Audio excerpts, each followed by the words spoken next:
In the early 20th century, railroads were the lifeblood of transportation, connecting cities and communities, yet, this rapid expansion came with significant risks.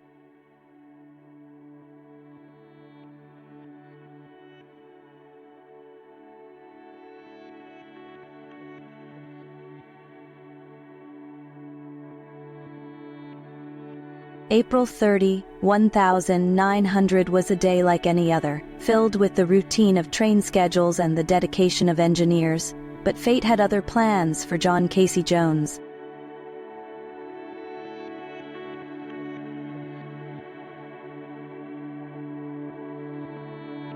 In that fateful moment, the world of John Casey Jones would change forever.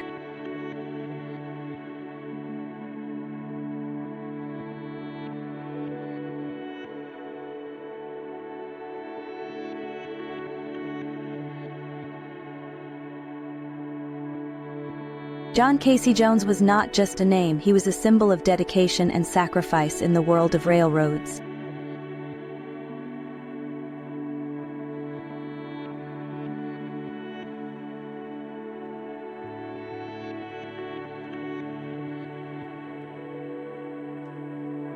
The tragic loss of Casey Jones led to significant reforms in railway safety, ensuring that his legacy would save lives.